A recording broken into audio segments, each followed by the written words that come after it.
What's up, everyone? Welcome back to another episode of the GOAT Show. The AP pool just came out, so I'm going to be making my own pool, the GOAT pool, as you guys all know. But here we go. So I'm going to start with the Longshots. So these are a couple teams I feel like could have a very good season. It really just all depends on what they do this season.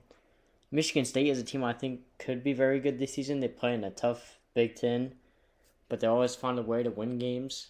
They had a couple years ago, they went like 10-2, almost won the Big Ten, ended up not winning. So I feel like they could be a long shot team. I also got Syracuse there. They just got transferred Kyle McCord from Ohio State. I felt like he was overhated, and I looked at Syracuse's schedule. The ACC is a very mediocre conference, I would say, in my opinion. But I could see Syracuse surprising some people this year. We also have Texas Tech in there, Baylor, UCLA going to the Big Ten. I could see them maybe getting a few wins. And then I got SMU going to the ACC. I'm actually pretty high on this team. I could see them actually potentially getting top 5 in the ACC this year. So there's a couple of long shots I have right there. But here's some potential bubble teams. I have Rutgers, Kentucky, Louisville, Florida, Memphis, and Liberty. I'm not sure why that says Liberty. But Florida is a team I feel like is underrated. They just have a very, very tough schedule this year.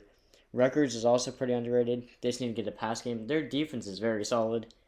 Kentucky and Louisville, they're either going to be up or down. And then Liberty is probably going to be the best group of 5 team. And then Memphis, they'll probably end up winning their conference, but it's not a big conference, so I don't really have them in my top 30. Coming in at number 30 for me, I got the Wisconsin Badgers. They got transfer Tyler Van Dyke. I trust Luke Fickell with this Wisconsin team. I do feel like once he gets a couple years under his belt, the Badgers are going to be a pretty solid squad. But yeah, right now I got them sitting at 30. I do feel like they will make some noise this year, potentially get some upsets. So I got Wisconsin at 30. At 29, I got UCF. They had a rough start to the Big 12 this past season, but adding transfer KJ Jefferson to the squad, I could see UCF making some noise and potentially winning the Big 12 this year. Don't want to go too far yet, but KJ Jefferson addition makes UCF a lot higher on my list. Another team I'm high on is Virginia Tech. They added a lot of transfers this year, and I feel like they could make a statement in the ACC. They're my sleeper pick to win the ACC, but as of now, they're just a sleeper. At 27, I have West Virginia. The Big 12 got better, and I feel like Garrett Green leading the squad with C.J. Donaldson at running back. West Virginia could be very dangerous, but I'm not sure if I'm ready to put them in my top 25 yet. They're just on the verge of it right now. 26 is NC State, possibly the most underrated team in the whole college football league. I might have disrespected them a little bit, not having them in the top 25, but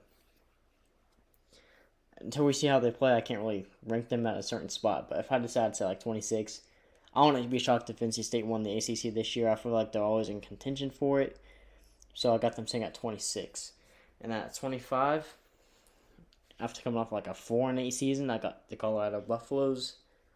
They did pretty good in the transfer portal this year. I do feel like, talent-wise, I do feel like this is one of the top teams. They got a lot of transfers for their offensive line, and then Sanders and Hunter. And I think they lost their running back. But Colorado, overall, I feel like could be a top 25 team this year. So I got them staying at number 25. Coming in at 24, I have Nebraska Cornhuskers. I feel like every year I say the squad is underrated, and then they always end up selling games they should not be losing. It drives me nuts. But overall, Nebraska has a top 25 roster, and they should be able to perform. Speaking of that, Texas A&M, I feel like I say they're going to be good every year, and they end up selling just like Nebraska does. But A&M has like top 10 in recruiting class right now from the last couple of years, so I think A&M could make some noise in the SEC this year. At 22, I have Kansas. I really like Kansas. I love the offense they're making around. They just need to improve that defense. And at number 21, I have Oklahoma State. They could win the Big 12. Ollie Gordon is phenomenal. So I got Oklahoma State saying at 21. And then Iowa, if they just had a freaking offense, man, they would be potentially top 10 team. But I can't put them any lower than 20 at the moment because I don't know how good their offense is going to be this year. At 19, I got USC. I might be overrating USC a little bit, but I do trust what Lincoln Riley has going on over there at USC. I do feel like moving to the Big Ten will actually help USC bring back some rivalry games, make some noise in the Big Ten. So yeah, I got USC sitting at 19, and then coming in at number 18, I got the Miami, Florida Hurricanes. I love the addition of Cameron Ward to the squad, man. Miami, I had them high. They're a Nebraska Texas A&M team for me. I could see them winning the ACC this year without a doubt, but I could also see them going 6-6 and just absolutely sucking. But Miami, I feel like talent-wise, I feel like they're in like maybe top 13. I could see this team making the playoffs this year very easily. I know you guys aren't going to like my next pick, but I got LSU at 17. I bet a lot of you are wondering, why do I got this team at 17? I really just don't think LSU is going to be as good this year. I mean, looking at their schedule, I feel like they will have a good record, but their record is not going to say how good of a team they are. So they don't really play anyone besides like Alabama this year. I mean, I know they play USC week 1. I feel like that would be a good determining game for me to see who's going to be better between those two. I could see USC like putting on a show against them, but I could also see LSU putting on a show against them. So this is just preseason, but LSU, I feel like they're just as good a team as like Miami, Kansas, and USC this year. Coming in at number 16, I have Missouri Tigers. They got a good bowl game win against Ohio State's backups last year. But I feel like all-around talent, I like Cook at the quarterback. I feel like they're going to be just as good as last year. So I feel like they could contend in the SEC. At number 15, I have Clemson. It's hard to say about Clemson. I mean, they have a pretty easy schedule. But that was when you're not really getting into the transfers and all that. It's hard to say if Clemson's going to keep up.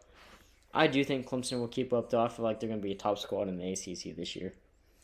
Oklahoma going to the SEC this year. I do think Oklahoma's going to surprise some people. The offense is the key factor for Oklahoma for me. I feel like if they can get up early on an SEC team and just keep on scoring, they'll be pretty solid this year. So I got Oklahoma sitting at 14. And then at 13, possibly the most underrated team this year, I have Arizona. They were coming off a stellar season last year. I feel like they're going to keep that tide going. And I could see Arizona making the playoffs this year and even winning a couple games. At number 12, I have Tennessee. A lot of SEC fans aren't going to like how low I have Tennessee. So sitting at 12, I feel like most people think they're around like 18 to 25 range. I just feel like Tennessee is going to be a dominant team this year, especially with the games being at home and stuff. Tennessee added some transfers, and I feel like Tennessee is going to be right back where they were the past couple of seasons. At number 11, I have Florida State. I'm not sure how much I trust DJ. I think it'll be solid. I do think Florida State could fall off the map this year, but at the same time, I do feel like they have the talent around DJ to possibly be as good as they were last year, but I just don't feel right putting them in the top 10 at the moment. At number 10, I have Penn State. I feel like they're pretty underrated, but I don't trust James Franklin this year as much as I did the other years. They always end up selling me every time I pick him, but I do feel like they're a top 10 squad. And then at number 9, we got the QB Ole Miss Rebels. I feel like they have so many good quarterbacks on their roster. I think they're going to Jackson Dart this season. Overall talent, I do feel like Ole Miss is a top 5 team, but they always end up selling like Penn State. They're the Penn State of the SEC. And losing Judkins does not help at all, especially to Ohio State. So I got Ole Miss at number 9 for me. Now I got my 1 through 8. I'm just going to start with number 1. So I have Michigan at number 1. A lot of people are going to say this is a bias or something, but I do this every single season, and the team that won the championship will always stay at number 1 for me until they end up losing it. But the only team that gets to hold this spot is the number 1 team. So like TCU finishing second and getting destroyed in the college football championship, I ended up putting them in like the top 10 around that year, the next season. But if you win the championship, you stay as 1 for me. Number 2 is the team I think is actually the best in the league right now. I have Georgia Bulldogs. I feel like they're just going to be as dominant as they were the past couple of seasons. And I feel like they're probably the natty favorites this year. Number 3, we got Ohio State. Ohio State's roster is the best in the league. I will say that. You have adding Judkins and having Henderson, they might have the best run game. And then on defense, you got an overload of talent. but I'm iffy on Ryan Day. I do feel like Ryan Day is a great coach, but I do feel like he will let the politics get to him. And like he did last year against Notre Dame, I mean, they ended up winning the game. But I feel like he cares more about what other people think than actually preparing for the games. Because he hasn't been beating Michigan the last 3 years. He didn't prepare for the Missouri Bowl game at all, it felt like. Watching that game was just kind of pitiful. But other than that, Ohio State has the best roster, so I could see them going 12-0 and easily winning the Natty. It just depends. I feel like it all depends on Ryan Day this season. Did you have a new quarterback? I didn't think Kyle McCord was terrible. Adding, give me a second. You got to think of his name. Adding Will Howard, I do feel like I feel like it's an upgrade from Kyle McCord, but not as much as people think. I do think they will use the option a lot, but I got Ohio State sitting at number 3. Sitting at number 4, I have the Texas Longhorns. They're actually my title pick for this season. That's who I actually betted on FanDuel. But overall, Texas, I do feel like they will come back and avenge their loss that they took to Washington in the playoffs last year. I feel like they will go into the Big House week 2 and end up beating Michigan. And I do feel like they will end the season 11-1 with a loss to Georgia, but they end up getting vengeance in the SEC championship and beating Georgia. And I do think Texas overall is probably a top 3 team. I'd say talent-wise, the top 3 talent-wise teams is Ohio State, Oregon, and then it would be Georgia or Texas right there. At number 5, I have Oregon. Oregon, like I said, is a top 3 talented team. Adding Dylan Gabriel absolutely is crucial. They do face Ohio State and Michigan this year, so it really just depends on how they do against them, but I feel like they match up very well against both of those teams. Number 6, I have Alabama. I'm probably overrating Alabama. Their schedule was easy this year, so I could see them going like 10-2 or even 12-0. I do trust Jalen Milroe. I love how he put the team on his back last season. They ended up losing to Michigan, but man, that was a phenomenal game. Losing Saban will be crucial. I feel like they might end up losing a game that they shouldn't. But other than that, I got Alabama at 6. At number 7, I have Notre Dame. They added Riley Leonard from Duke this season. I do feel like Notre Dame's going to have a good year this year. I don't see why they won it. And their schedule is pretty tough. But I'm just going to have them sitting at number 7 right now. And then at number 8 is probably the most underrated team in college football out of the Utah Utes. They recently just switched to the Big 12. And I feel like they have one of the most starters returned. I do trust Cameron Rising. I do feel like he would be able to get the job done if he needed to. I could see Utah winning him. I could even see them winning Natty. I'm going to be honest. I could see Utah winning the national championship this year. They have the offense to do it. And defense, they can make stops if they need to.